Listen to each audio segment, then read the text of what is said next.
Hello and welcome students, আশা করি তোমরা সকলে খুব ভালো আছো। জ্ঞানজ্যোতি কোচিং সেন্টারের পক্ষ থেকে তোমাদের সবাইকে আরও একবার স্বাগত। তো আমি মীরা ম্যাম, আমি আজকে তোমাদের সেমিস্টার থেকে বাংলা বিষয় থেকে আবার একটি নতুন টপিক নিয়ে চলে এসেছি। আজকে আমি তোমাদের সঙ্গে যেটি আলোচনা করব সেটা হচ্ছে অনুবাদ সাহিত্য থেকে কিছু গুরুত্বপূর্ণ প্রশ্ন নিয়ে আমি তোমাদের সঙ্গে আলোচনায় করব, যেটা তোমাদের পরীক্ষার জন্য খুবই গুরুত্বপূর্ণ। তো ভিডিওটি তোমরা শুরু থেকে শেষ অবধি দেখবে। ভিডিওটি শুরু করার আগে তোমাদেরকে বলি, দেখো বোর্ডের কর্নারে তোমরা দুটো নাম্বার দেখতে পাচ্ছ। এটা হচ্ছে আমাদের জ্ঞানজ্যোতি কোচিং সেন্টারের হেল্পলাইন নাম্বার। এখানে কিন্তু তোমাদের অনলাইনে ক্লাস করানো হয় এবং তার সঙ্গে তোমাদের নোটসও দেওয়া হয়।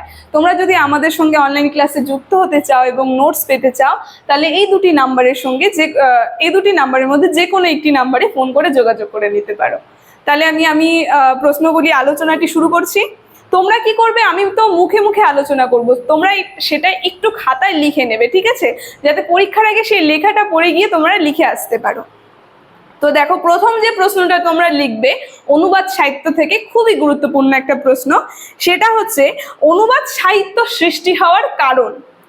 আমি যদি বলি যে তোমাদেরকে যদি এক কথায় বলি, দেখো হিন্দু মুসলিমদের মধ্যে কি একটা বিভাদ চলছিল। মুসলিমরা তাদের আধিপত্যটা আগানোর চেষ্টা করছিল। তো সেখানে বাঙালিদের নিজেদের একটা পরিচয় যাতে স্থায়ী থাকে, সেই কারণেই কিন্তু এই অনুবাদ সাহিত্যটা তৈরি হয়েছিল, যেটা দুই ধর্মের মধ্যে মিলবন্ধন সৃষ্টি করেছিল। এবার আমি যদি উত্তরটা তোমাদেরকে বলি, তোমরা খাতায় যেটা লিখবে, দেখো তোমরা লেখো, আমি মুখে আলোচনা করছি। দীর্ঘদিন ধরে মুসলিম শাসনে বাঙালি জীবনে যখন অধঃপতন ঘটছিল, তখন নতুন করে গড়ে ওঠার জন্য রামায়ণ মহাভারত অনুবাদের প্রয়োজন খুবই জরুরি হয়ে উঠেছিল। ঠিক আছে, এবার মধ্যযুগে বাঙালি নিজের জীবন এবং আদর্শের প্রতিস্থাপনের জন্য অনুবাদ সাহিত্যের প্রয়োজন ছিল। ইসলাম অভিধানের ফলে হিন্দু সমাজে ভাঙ্গন ধরলেও ইসলামরা হিন্দু সংস্কৃতি সম্পর্কে বিশেষ আগ্রহী ছিল। ফলস্বরূপ পঞ্চদশ শতকে অনুবাদ সাহিত্যের জোয়ার আসে। অনুবাদের মধ্যে দিয়ে হিন্দু মুসলিমের প্রীতির সম্পর্ক মজবুত হয়। তো এই যে অনুবাদ সাহিত্য আছে, এটার মধ্যে দিয়ে কি হয়, আমাদের যে হিন্দু এবং মুসলিম তাদের মধ্যে একটা প্রীতি বলতে একটা সুন্দর সম্পর্ক গড়ে ওঠে। দ্বিতীয় প্রশ্ন তোমরা লিখবে সেটা হচ্ছে অনুবাদ সাহিত্য বলতে কি বোঝো। খুবই একটা গুরুত্বপূর্ণ প্রশ্ন।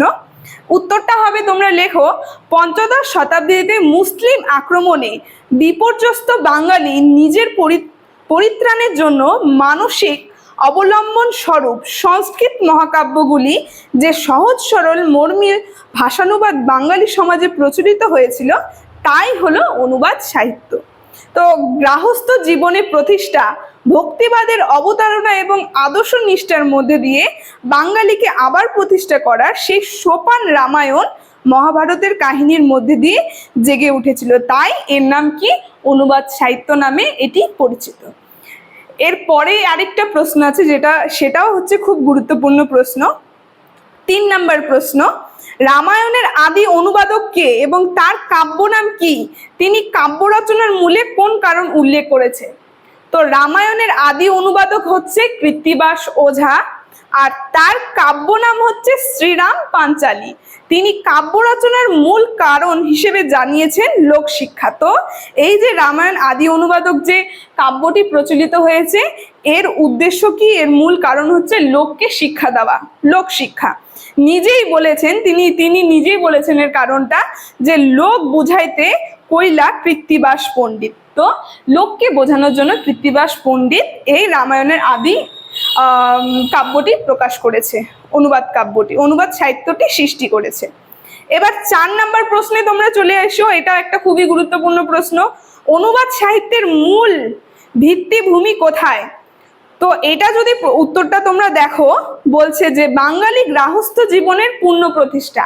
তো মূল ভিত্তিটা কি, বাঙালিদের যে আমাদের গৃহস্থ জীবন আছে, সেটার যে জীবনের পূর্ণ প্রতিষ্ঠা বলতে নতুন করে প্রতিষ্ঠা করছে এই কাব্যটি, অনুবাদ সাহিত্যটি। তো নির্বিধায় শান্তি, অভয় আশ্রয় দান এবং ঈশ্বরের প্রতি একনিষ্ঠ ভক্তির পরাকাষ্ঠা প্রদর্শনের নির্মিতে অনুবাদ সাহিত্যের জন্ম হয়েছিল।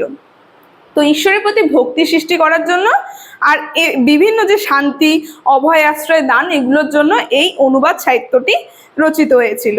তো সেদিনের ঘর ছাড়া বাঙালির একটা বড় মানসিক অবলম্বন প্রয়োজন ছিল। শুধুমাত্র ঘর ছাড়া যে হচ্ছে সেটার জন্য কিন্তু বাঙালিদের একটা খুব মানসিক অবলম্বনটা প্রয়োজন ছিল, যা বাঙালিদের অনুবাদ সাহিত্যের মধ্যে খুঁজে পেয়েছে। তো যেটা প্রয়োজন ছিল সেটা কোথার মধ্যে খুঁজে পেয়েছে? সেই অনুবাদ সাহিত্য। তার মূল কারণ ছিল বাঙালিদের যে হচ্ছে মানসিক অবলম্বন সেটা তৈরি করা। লাস্ট 5 নম্বর প্রশ্ন যেটা আছে, এটাও খুবই গুরুত্বপূর্ণ একটা প্রশ্ন। অনুবাদকে কয় ভাগে ভাগ করা হয় এবং কি কি? আমরা যদি দেখি অনুবাদ সাহিত্যকে দুটি ভাগে ভাগ করা হয়েছে, যথা আক্ষরিক অনুবাদ এবং ভাবানুবাদ অনুবাদ। ভাবানুবাদ অনুবাদ বাংলা সাহিত্যের মধ্যযুগে ভাবানুবাদ অনুবাদ জোয়ার এনেছিল। বাংলা সাহিত্যে যদি আমরা চলে যাই, এই দুটি ভাগ আছে, একটা আক্ষরিক অনুবাদ আর একটা হচ্ছে ভাবানু অনুবাদ। এই ভাবানু অনুবাদটা কিন্তু বিশেষ একটা জোয়ারের সৃষ্টি করেছিল বাংলা যুগের মধ্য সাহিত্যের মধ্যে। ঠিক আছে, তো অনুবাদ সাহিত্য থেকে আজকে এই কটাই গুরুত্বপূর্ণ প্রশ্ন নিয়ে, ছোট প্রশ্ন নিয়ে আমি তোমাদের সঙ্গে আলোচনা করলাম। আলোচনাটি আমি এখানেই শেষ করছি।